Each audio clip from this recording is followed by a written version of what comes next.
उद्योगपती गौतम अदानी यांनी शरद पवार यांची भेट घेतलेली आहे।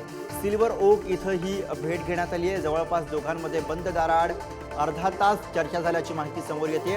सुप्रिया सुळे या सुद्धा या बैठकीला उपस्थित होत्या अशी माहिती आता समोर येते। मुंबईमधून मोठी घडामोड आपण बघतो।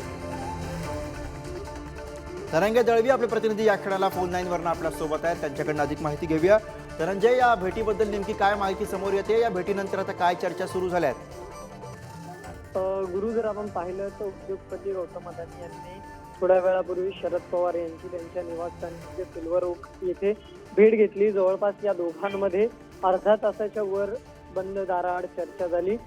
कारण अद्याप जे आहे ते समोर आलेलं नाही। भेट ही जी झाली ती बंद दाराआड झाल्यामुळे कारण जे आहे ते गुलदस्त्यात आहे। मात्र जर आपण पाहिलं तर एकीकडे शरद पवार यांच्या एका कार्यक्रमामध्ये गौतम अदानी यांच्याकडून मदत करण्यात आली होती आणि त्यांचे आभार जे आहेत ते शरद पवार यांनी मानले होते या कार्यक्रमामध्ये।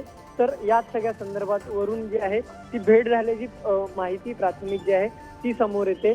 पण मात्र अद्यापही स्पष्ट नाही की ही नेमकी भेट कशासाठी होती। पण बारामती मधल्या विद्या प्रतिष्ठान संस्था जी इंजिनिअरिंग विभागामध्ये, बरोबर, त्यामुळे गौतम अदानी आणि शरद पवार यांच्यामध्ये भेट झाली, पण अद्यापही या भेटीचं कारण काही समोर आलेलं नाही। धन्यवाद धनंजय, सविस्तर माहिती।